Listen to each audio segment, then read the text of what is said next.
see that the demand was 42.6 billion, but the government allocated only 29.4 billion. یعنی کہ یہ جو تعلیم ہمارا اثاثہ ہے، اور جس طرح مجھ سے پہلے میری ساتھی جو ممبران ہیں انہوں نے بھی اس پہ ذکر کیا، روشنی ڈالی، تعلیم کے اوپر انویسٹ کرنا یہ ہر کامیاب قوم کی نشانی ہوتی ہے۔ افسوس کی بات یہ ہے اسپیکر صاحب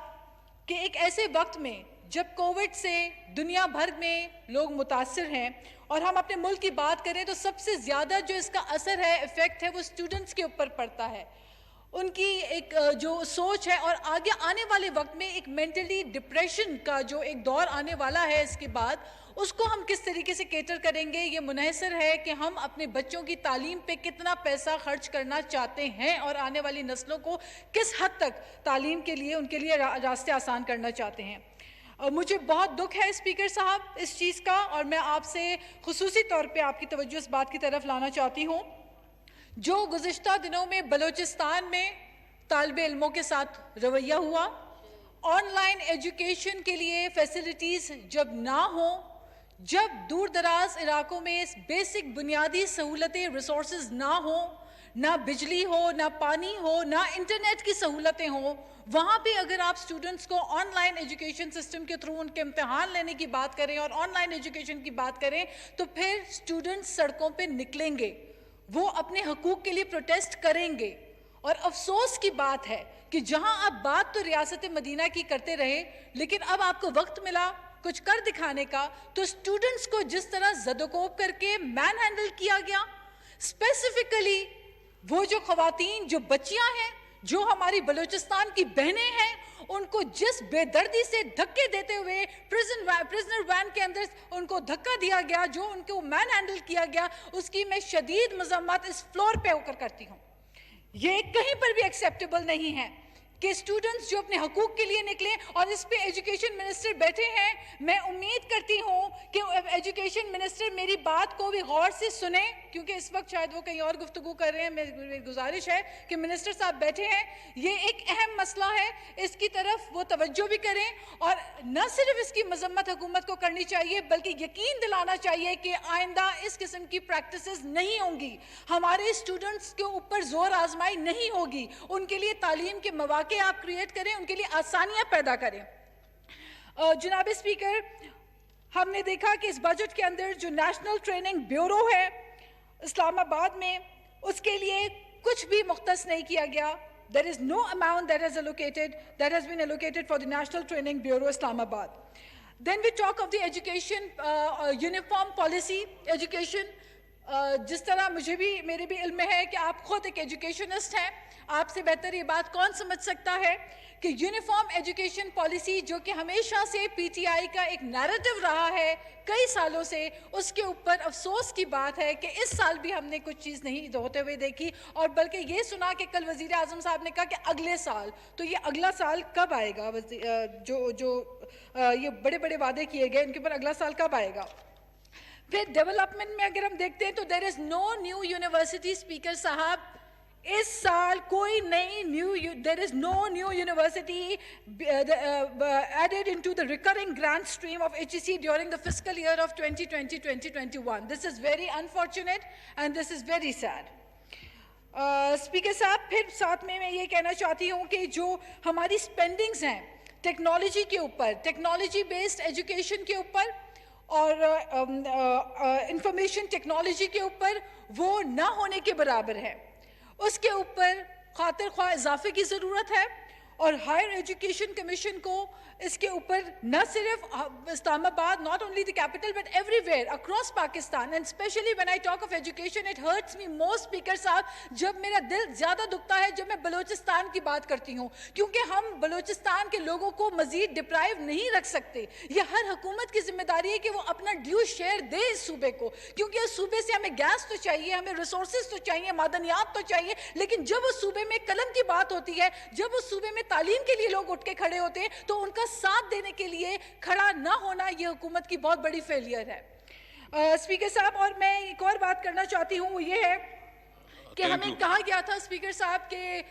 وزیر اعظم ہاؤس کو یونیورسٹی بنایا جائے گا, تو یہ بھی ہمیں بتا دیں کہ یہ اب کب ہوگا, کیونکہ 2 سال تو گزر گئے, یہ نہ ہو سکا. بہرحال اس کے علاوہ ٹائیگر فورس جو ہے, اس کی میں سمجھتی ہوں کہ ٹائیگر فورس پہ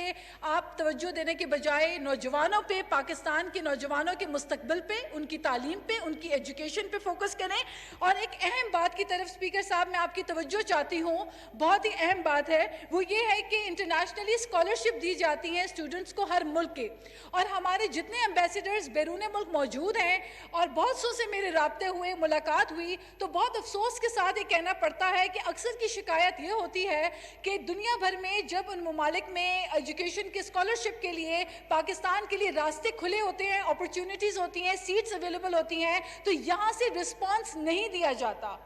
اسپیکر صاحب, حالیہ دنوں میں خود ملیشیا میں گئی تھی, تو وہاں پہ بھی مجھے ایمبیسیڈر کی طرف سے یہی پاکستانی سفیر کی جانب سے شکایت ملی کہ ہائر ایجوکیشن میں اور انجینئرنگ کے لیے یا میڈیکل کے لیے اسکالرشپ جو دی جاتی ہے, اس میں وہاں سے رابطہ کیا جاتا ہے, لیکن پاکستان سے ان کو رسپانس نہیں ملتا ایجوکیشن ڈپارٹمنٹ کی جانب سے. تو کیوں ہم اتنے اہم موقع, ایسے مواقع جو دوسرے ملک استعمال کر کے اپنے نوجوانوں کو بھیجتے ہیں, ان کو فیسیلیٹیٹ کرتے ہیں, تو وہ جو ڈپرائیوڈ اسٹوڈنٹس ہیں, جو اچھی اعلیٰ معیاری تعلیم کے لیے پیسہ نہیں لگا سکتے, ان کے لیے اگر فری سہولت ہے تو why not we avail this opportunity. Speaker صاحب, تھینک یو سو مچ. جی رومینا خورشید عالم میڈم, آپ کا نہیں ہے؟ اچھا, یہ ہے Shamim Ara Panhwar. Thank you mister speaker. جیسا کہ میں آج ایجوکیشن پہ میں بات کروں گی کہ وہ قوم, وہ ملک اس وقت ترقی کر نہیں سکتا ہے جب تک کسی ملک کی تعلیم کا معیار بہتر نہ ہو. اگر تعلیمی ایجوکیشن, کوالٹی ایجوکیشن جہاں جس علاقے میں ہوگی, وہاں ہم اچھے ڈاکٹر پیدا کر سکتے ہیں, اچھے انجینئر ہوں گے, اچھے سائنٹسٹ ہوں گے, اچھے سیاستدان ہوں گے ملک کے, اور ملک ہمارا ترقی کرے گا. مگر یہاں پر آج کووڈ کی وجہ سے ایک سلسلہ چل پڑا ہے کہ آن لائن کلاسز. آپ نے یہ سوچا ہے, دور دراز ایسے علاقے ہیں جہاں آج بھی بجلی کا بحران ہے, لوڈ شیڈنگ کا بحران ہے, آج بھی وہاں پانی نہیں ہے, آج بھی وہاں بجلی کا کوئی سہولت نہیں ہے,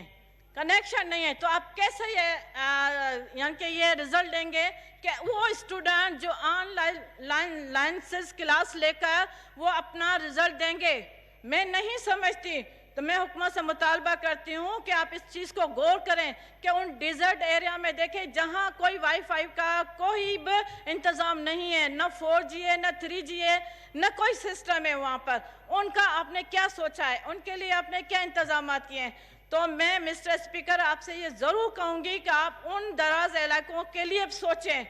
کہ ان کے لیے کوالٹی ایجوکیشن کا آپ کس طرح بندوبست کریں گے. تو لہٰذا آپ اس چیز کو غور سے دیکھیں اور یہ اس مسئلے کو حل کریں. دوسری بات میں یہ ضرور کہوں گی کہ جب کہ یہاں پر آپ نے ایجوکیشن کے لیے کوئی فنڈ نہیں رکھا ہے, نہ یونیورسٹی, نہیں, مجھے خوشی ہوتی کہ آپ یہاں پہ کوئی خواتین یونیورسٹی کا قیام کرتے, آپ کوئی نئی یونیورسٹی لے کر آتے, کوئی کالج کا قیام لے کر. آج 2 سال ہو گئے ہیں اس حکومت کو, مگر نہ کوئی خواتین کی یونیورسٹی کا آپ نے کوئی قیام کا اعلان کیا ہے, نہ کوئی یونیورسٹی کا اعلان کیا ہے. اور بہتر ہوتا کہ ایک یہاں پر تعلیمی ادارے کھولے جاتے, ہمارے پاکستان میں زیادہ سے زیادہ تعلیمی معیار بہتر ہوتا اور کوالٹی ایجوکیشن بھی دی جائے. ہمارے پاس یہاں زیادہ سے زیادہ توجہ دی جا رہی ہے انگلش لینگویج پر. ہاں اچھی بات ہے, انگلش جو ہے وہ انٹرنیشنل زبان ہے, وہ آنی چاہیے, مگر میں یہ بات کو یقین سے کہتی ہوں جو انگلش لینگویج میں اسکول میں بچے پڑھتے ہیں ان کو اردو پڑھنے نہیں آتی ہے, ان کو سندھی پڑھنے نہیں آتی ہے, یہ میں آپ کو یقین سے کہتی ہوں. وہ کہتے ہیں بھائی ہم نے تو انگریزی پڑھی ہے. ہمیں یہ بھی توجہ دینی چاہیے اپنے نصاب میں اس چیز کو ہم لے کر آئیں تاکہ ہمارے بچے جو قومی زبان ہے اس کو پڑھ سکیں. اور دوسرا میرے پاس یہ ہے کہ کلچر کے حوالے سے, کلچر قومی زبان کے ساتھ ساتھ علاقائی زبان مادری جو بھی ہے ہمارے, اس کو ہمیں فروغ دینا چاہیے. علاقے جس کی بھی علاقائی زبان ہو یا کلچر ہو, ان کو سب کو اپنے اپنے کلچر پر, علاقائی زبان پر فخر ہوتا ہے. مگر اور ہم